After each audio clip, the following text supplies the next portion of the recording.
afternoon. Anything special? Just want to hear some racing stories or what? Yeah, racing stories.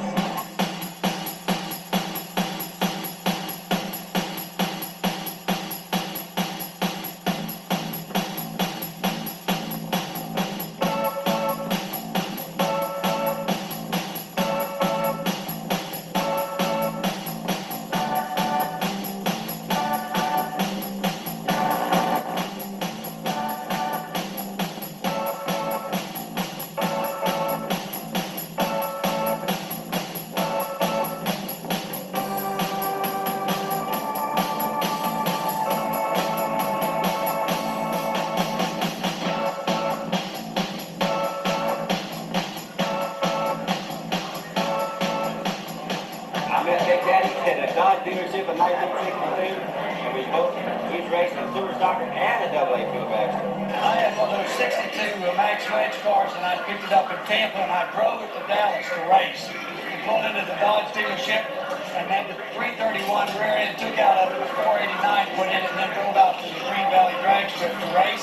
Went back to the Dodge dealer on Monday morning after the race, put the 331 rear back in it, and drove back home. We thought that's how you did it. All those knockers off, just pull the two caps off the exhaust, that's all.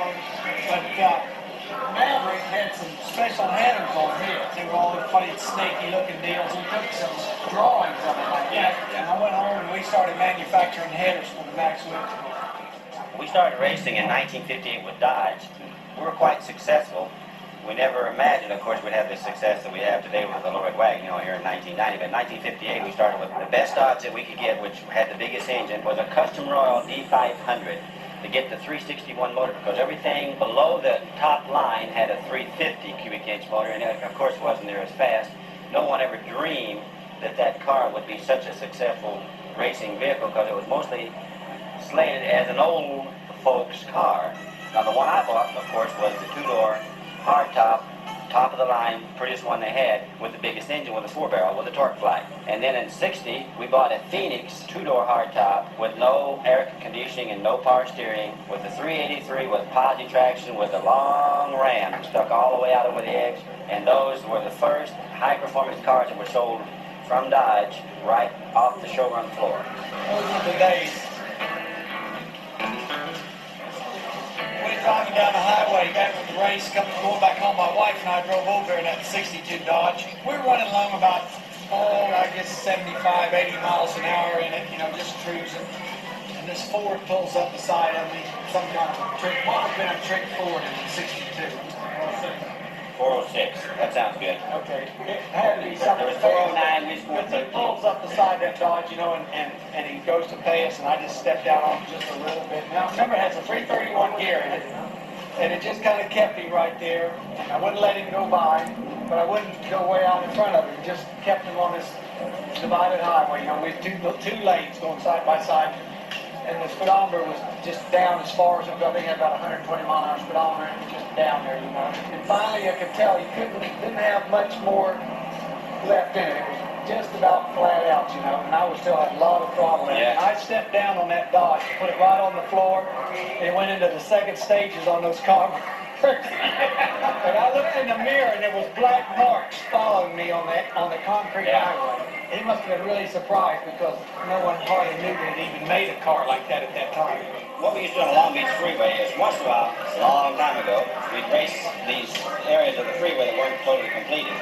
We pull on the freeway, and I don't recommend that today because it's too crowded. Ron and I used to do that with field dragsters on I-94 before they completed it. So Jim Ways would pull up alongside of it. We sort of pop the hood a couple of times. We'd take off. When they got flat out, we'd just go on off. They'd go off the next exit.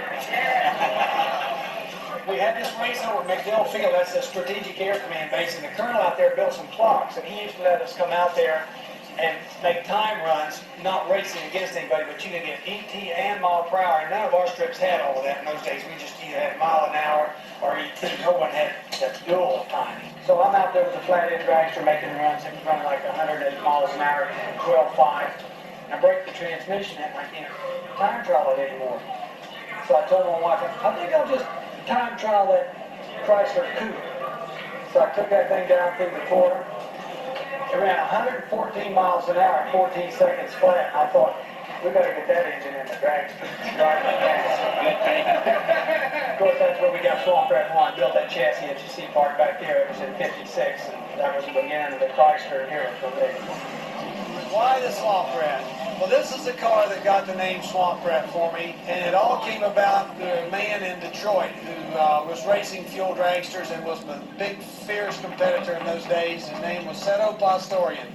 He had some of the fastest Chrysler dragsters in the country, but the strips really liked the sound of that, Garlits and Pastorian match racing. So they would book us to race, but they didn't want to give him the same amount of money they gave me, and he wrote this ad in Drag News that said, "It's no wonder they call you Swamp Rat."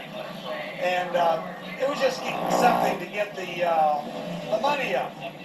But I liked it. It was a cute name, so I painted it on my car, and I used it. And all my dragsters have been Swamp Rats since then.